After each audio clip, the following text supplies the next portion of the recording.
Pekné ráno, ďakujeme pekne. Dobré ráno. Ja už vidím na tebe, že už sa tešíš na nasledujúce informácie a reč bude o Haklovej. Pozor, takže ďalší škandál. Je tu Kika Kevešová, dobré ránko. Dobré ráno vám prajeme. Ja si myslím, že hneď úvodom nemusíme príliš veľa rozprávať, ale rovno by sme poprosili, aby nám pustili ilustračné zábery, konkrétne škandál, o ktorý sa opäť postarala Monika Haklová. Musím povedať, že čo sa týka jej prípadu, tak vôbec tým nie je žiaden problém a ona skutočne má jeden škandál za druhým. Toto sa nám podarilo s kamerou Telerána nakrútiť. Takto Monika prišla v sobotu večer na svoju módnu prehliadku spodnej bielizne. Skutočne takto zaparkovala vozidlo a takto sa rozbehla na prehliadku. Neviem, čo si vy o tom myslíte. Tak keď chodí takto aj bežne, čo ja viem, na nákupy, vieš, že ide si nakúpiť rožky do potravín, tak je to celkom zaujímavé. Ale zase na druhej strane, aby sme neboli veľmi kritickí, vyzerá dobre tá Monika, má slušnú postavu. Vyzerá dobre, a keď ste si mohli všimnúť, tak tam išlo skôr, že to bolo ladené všetko do takých svadobných tónov. A ja som tam stretla aj jej partnera, s ktorým žije už 10 rokov a majú spolu jedno dieťa, jednu dcérku. A mňa tak zaujímalo, že či náhodou sa Monika mu nesnaží dať najavo, vieš, ako to ženy robia, takú nejakú podprahovú informáciu, že aby si ju možno zobral za ženu, že by už konečne požiadal o ruku. A poďme sa pozrieť, čo on na to povedal. Je to lákavé, ako to padlo, už som to videl, tak akože je to lákavé, uvidím, možno požiadam, ale hovorím, zás povie áno a zás to nič nebude.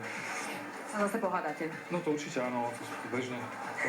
No škoda, tak zatiaľ svadobné koláče nebudú, musíme si počkať.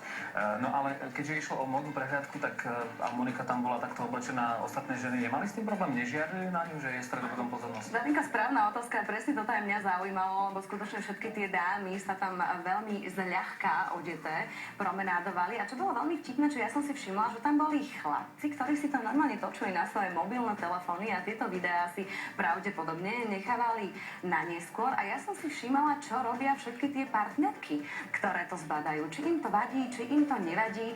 A okrem mnohých iných ľudí sme tam stretli, čo by som možno, že ja nečakala, tak aj pána Braňa Záhradníka so svojou manželkou. A práve pani manželky sme sa opýtali, že či ona žiarli alebo nežiarli. Tak si to poďme vypočuť. Túto vlastnosť nejak som si neprivlastnila. Takže nežiarli, hej? Tak keď sama povedala, že nežiarli, tak má vždy pravdu, samozrejme. Žena má vždy pravdu. Áno, áno, ja som ženatý 3/4 roka, takže ešte som vo fáze, že manželka má vždy pravdu. Ale ešte dobre, že sme tam stretli Braňa Záhradníka s manželkou. Horšie by bolo, keby tam bol bez manželky alebo s nejakou inou dámou. Ako on sám povedal, je to 3/4 roka, takže ten vzťah je veľmi krásny a ešte pochopil, ako to má fungovať, že žena má vždy pravdu. Tak nech im to vydrží čo najdlhšie takto. Ale bolo tam mnoho krásnych žien, ktoré skutočne pútali pozornosť a veľmi pútala pozornosť aj Evička Cifrová. A za mnou počas večera prišli asi dvaja páni, ktorí sa snažili zistiť, či tá Evička má nejakého aktuálneho partnera alebo nemá.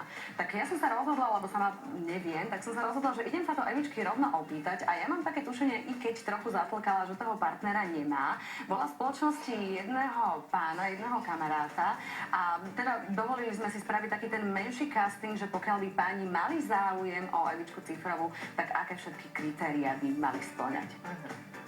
Mali spĺňať všetci tí páni tie kritériá. Vieš, on je taký akčný, že ja to asi nechám celé na neho. Tak mali byť takí vysokí, nie? Aspoň nejakí športovci, charakterní, slušní, džentlmeni. Zavedol som niečo ešte? Všetko si povedal. To bol Marek Kraviar, poznáme ho. Ďakujeme ti, Kika, za aktualitky zo slovenského showbiznisu. No a nás ešte dnes čaká Tomi